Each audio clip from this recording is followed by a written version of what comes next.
Welcome back. Today, the President and First Lady welcome President Emmanuel Macron and Mrs. Macron to the White House, beginning the first state visit for the Trump administration. This visit will celebrate the long and enduring friendship between France and the U.S. Discussions will include economic, diplomatic, and global issues. The First Lady has taken an active role in every detail and planning of the visit, including the state dinner, which will be held tomorrow evening, and we're looking forward to a very successful state visit. As you all saw, we now have 3 Democrat senators who have announced they will vote to confirm Mike Pompeo, President Trump's highly qualified nominee for Secretary of State. However, a majority of Democrats continue their pointless obstruction to score cheap political points with their base as a willful attempt to undermine American diplomacy. Regardless, the president is looking forward to Mike Pompeo's confirmation so he can continue doing an incredible job on behalf of the American people. I also want to commend the heroic actions of James Shaw Jr. early Sunday morning at a Waffle House in Tennessee. Mr. Shaw saved lives when he wrestled a gun from an active shooter who had opened fire. The President offers his condolences to the victims and their families. He is monitoring the ongoing situation, and the White House is in regular contact with state and local officials. Finally, I want to congratulate the Duke and Duchess of Cambridge on the birth of their 3rd child, a baby boy. And from one mother to another, I know the reality of being outnumbered can be very scary, but I know she and Prince William will continue to be amazing parents. So congratulations to them, and with that, I'll take your questions. Jonathan. Sarah, on North Korea, is the president willing to accept anything short of complete denuclearization before lifting any sanctions? Certainly the goal is denuclearization of the peninsula, and we're going to continue the maximum pressure campaign that has been ongoing to North Korea until we see concrete actions taken towards complete and total denuclearization. But does that mean no sanctions lifted until that's achieved, or are you willing to go incrementally? Certainly no sanctions lifted until we see concrete actions taken by North Korea to denuclearize. When the president said in his tweet that they had agreed to denuclearize, where did they do that? Have they already agreed to do that? Certainly in a number of the conversations, including the comments I'd refer you back to, also South Korean President Moon, who has said that North Korea has expressed a will for complete denuclearization, and certainly that's the focus of any conversation and negotiation that the United States will have with North Korea. Steve? Sarah, to what extent will the Iran nuclear deal come up in the conversation between the president and President Macron? And what does President Trump want to hear from Macron on this thing?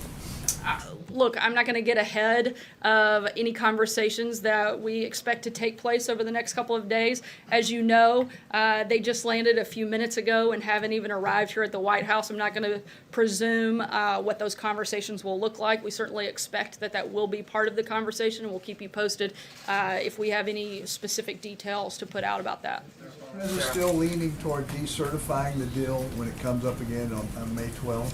I don't have any announcements on that front, but the president has been extremely clear that he thinks it's a bad deal. That certainly has not changed. Jim?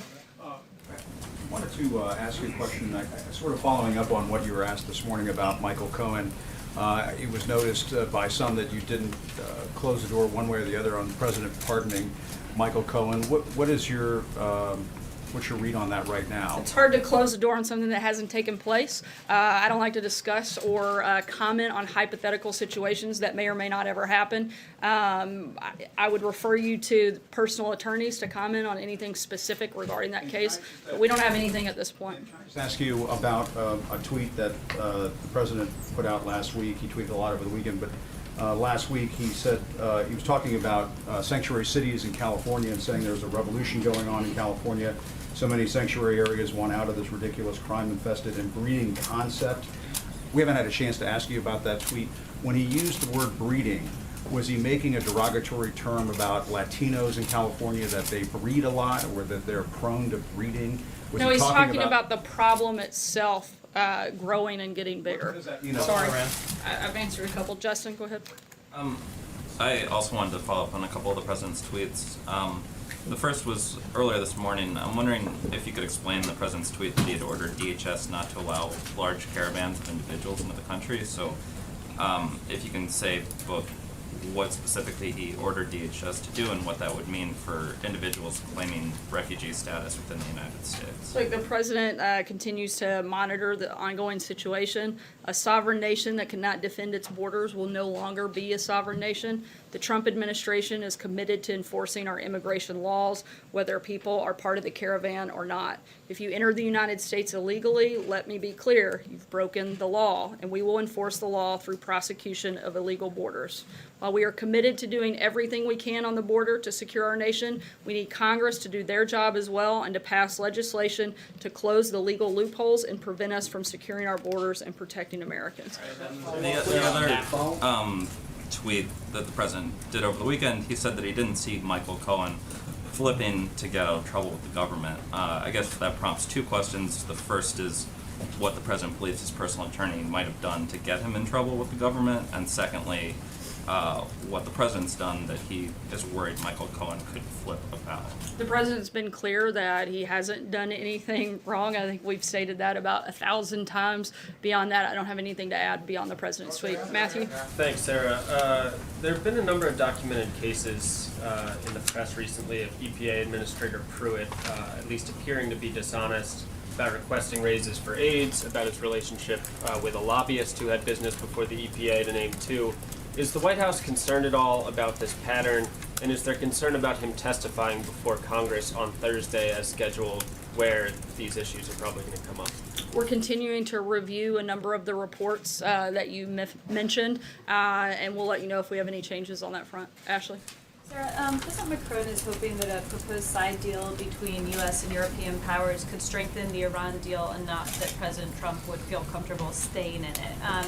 So is that sort of a fool's errand, and the president has said it's a bad deal? Does he believe there's anything that could be done to fix it in a way he would be comfortable with? Again, I'm not going to get ahead of any potential conversations that are going to take place over the next couple of days, but as the administration has policy announcements, we'll be sure to share them with you.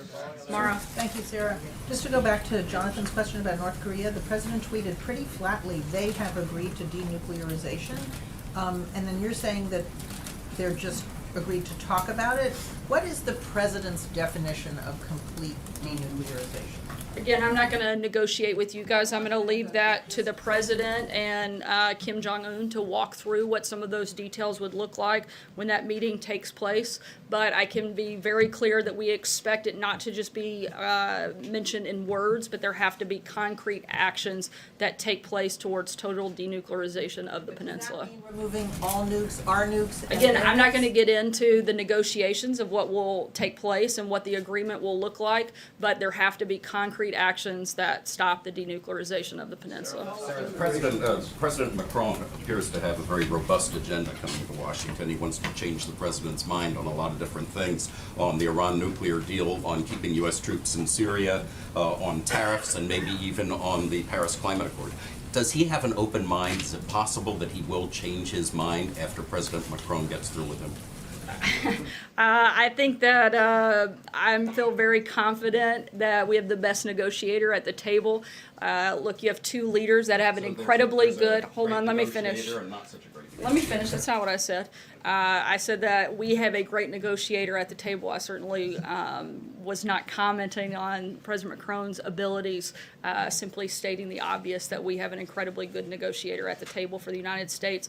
But what you do have are two leaders who have a great deal of respect for one another, who have a great friendship, certainly both have a great deal of interest in doing what is best for their country, but being able to have very open and candid conversations because of the relationship, not only that the leaders have built, but that has existed between the two countries long before either of these individuals arrived on the scene. And we're going to continue that relationship, but I think we can expect this to be a very productive and very positive state visit for both countries.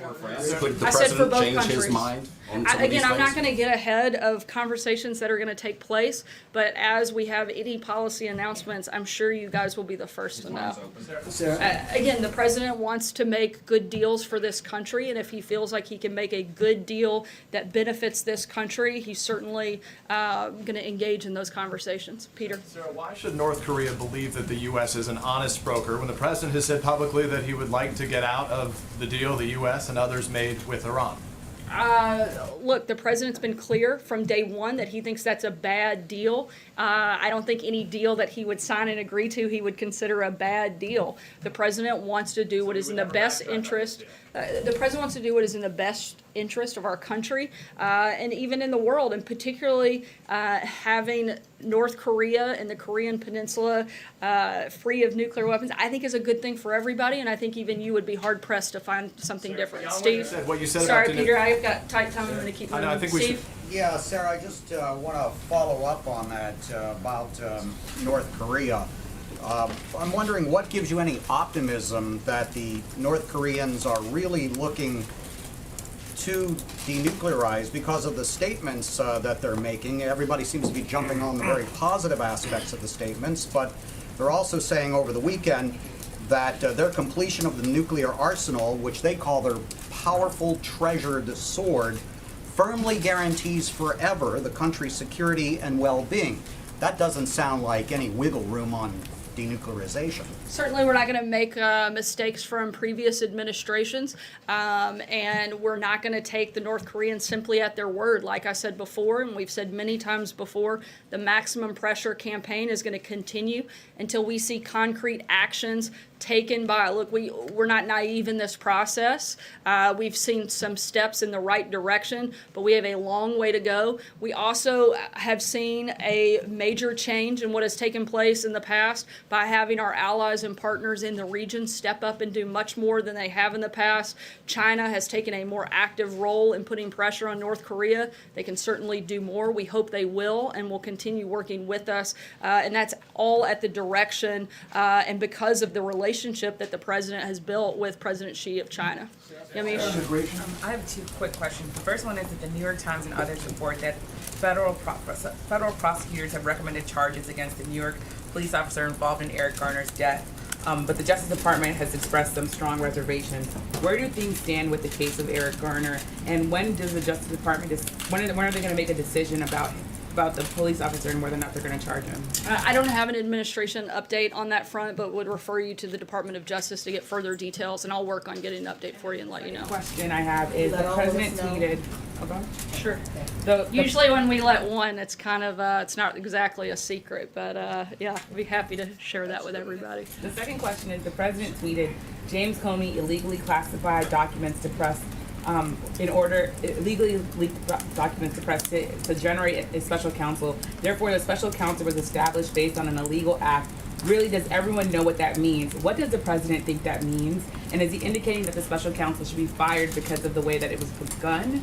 As we've said many times before, we have no intention of firing the special counsel. We've been beyond cooperative with them. We're continuing to cooperate with them, turned over nearly over 1 million pages in documents to the special counsel and have been cooperative. Exactly what the president's been saying all along, that this was a false premise that this entire thing started on. We continue to repeat that we think that the idea that the Trump campaign was involved in any collusion with Russia is a total witch hunt. Our position on that has been very clear since the beginning of this process, and the president's echoing exactly what that position is. John? Thanks a lot, Sarah. Over the weekend, a fourth House Republican called for EPA Administrator Scott Pruitt to step down. He said he's the wrong fit for the EPA. What's your reaction to that? Again, we're reviewing some of those allegations. However, Administrator Pruitt has done a good job of implementing the president's policies, particularly on deregulation, making the United States less energy dependent and becoming more energy independent. Those are good things. However, the other things certainly are something that we're monitoring and looking at, and I'll keep you posted. Blake? Last week, Andrew Wheeler was confirmed by the Senate. He is Scott Pruitt's deputy at the EPA. Couldn't he easily implement all of the president's agenda if Scott Pruitt stepped aside? He wouldn't have a dark cloud hanging over the agency. What's your view on that idea? We're very excited that the Democrats have finally allowed another one of our nominees to go through. We hope that they'll allow some of the other several hundred that sit waiting to be confirmed, very highly qualified individuals. We hope that they'll continue to follow in the footsteps of that and get a lot more people within this administration working. Blake? Thank you, Sarah. On the Iran nuclear deal, President Macron said, don't don't leave as if there's not a better option. And then the Iranian foreign minister tweeted today, quote, President Macron is correct in saying there's no plan B. It's either all or nothing. So my question to you is, does the White House believe that there is actually a realistic plan B out there? We certainly think that there should be a better deal, one that actually is positive, that works, and we don't really typically look to the leadership in Iran to determine what our foreign policy is. John? And then later today on Mike Pompeo. Sorry, I'm going to keep moving just because we're running out of time. John? Thank you, Sarah. You may not be willing to be specific about the matters that President Trump and President Macron will negotiate on, but the French finance minister, Bruno Le Maire, was very specific at the World Bank and IMF spring meeting.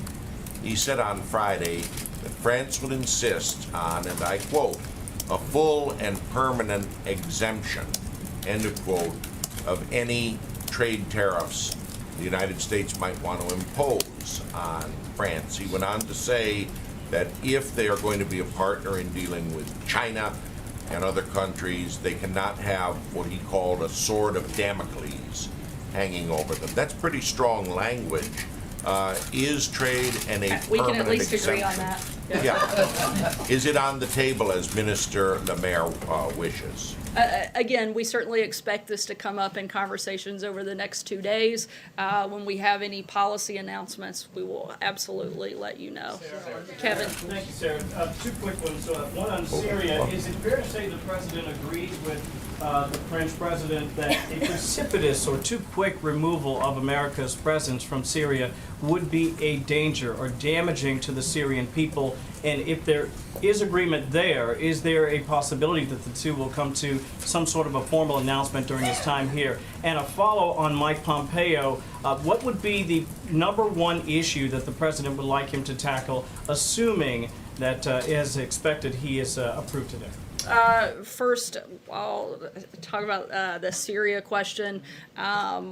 Again, certainly something that will come up. The president is committed to defeating ISIS. That is our primary goal and function of being there. We want to see that happen. The president also wants to see the partners in the region step up and do more, both militarily and financially. And that's going to be something that I can imagine will be raised, and we'll keep you posted on that front. When it comes to Director Pompeo, it is absolutely outrageous that he would not move through quickly. He's extremely qualified for the position. The Washington Post, a number of other outlets that certainly aren't typically the biggest advocates of this president, have said confirm him already. I think you have to look back at history, specifically to Secretary of State confirmations and bipartisan votes. John Kerry was confirmed 94-3. Hillary Clinton was confirmed 94-2. Condoleezza Rice was confirmed 85-13. Colin Powell was confirmed unanimously by voice vote.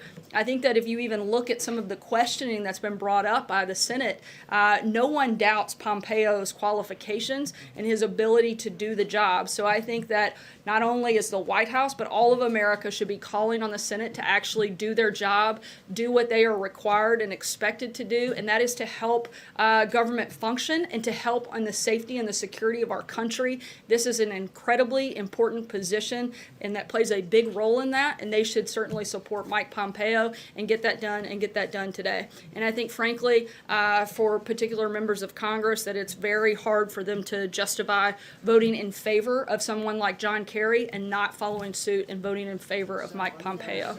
Right here. Just on Pompeo, does the president consider Republicans who oppose Pompeo's nomination to be obstructionist? And separately, what does it say to the rest of the world if Pompeo can't get a favorable recommendation out of the Senate Foreign Relations? Certainly don't think that those members are being helpful. And I think what it says to the world is what we've been saying for a long time, is the Senate's got some real problems, and they need to figure out how to actually show up and do their job a little bit better. Mike. A couple, one NAFTA and Iran. On NAFTA, has the administration decided whether to bring a renegotiated deal back to Congress? Is there a chance that those changes won't need congressional approval? And just on Iran, that deal has been being looked at by a team that was appointed by... Let me address NAFTA first. On NAFTA, those conversations and negotiations are ongoing. I don't have any updates for you on that front beyond what we've already said.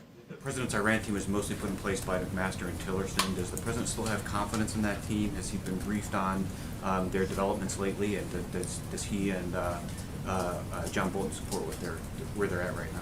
Absolutely, the president's got a great deal of confidence in a number of members across the board that remain part of his team, his national security team. Great group of people, and the president's been working very closely with them. And most of those individuals have been on and part of the administration for some time. April? Sarah, a couple questions, 2 questions. Going back to the issue of Eric Garner, a couple of weeks ago when I asked you about Alton Sterling, Stephon Clark, and the issue of Eric Garner, you said it was a local issue. Does this White House give the directive now to the Justice Department that it's a local matter and that's why it's kind of been held up? Is that what's going on now with this Eric Garner case? I can't speak to anything specific in an ongoing process that's taking place at the Department of Justice. We haven't given specific instruction to them other than to follow the law, and when it is a local issue, there's not a lot we can do, but when the Department of Justice has a role to play, we want them to be independent and follow the law on that front. And last thing, I want to follow up on Jim. When you said breeding, the president was very clear in his statement about this issue. He said in a tweet, "There's a revolution going on in California. So many sanctuary areas want out of this ridiculous crime-infested and breeding concept." What did he mean by breeding?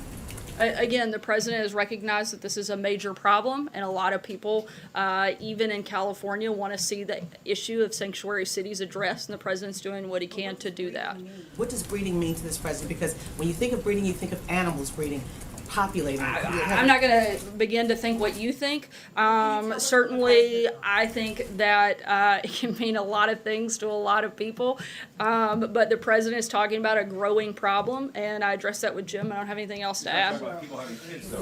Lally? Thank you. I wanted to ask you about Afghanistan. There has been quite a number of attacks in Afghanistan in the last few days.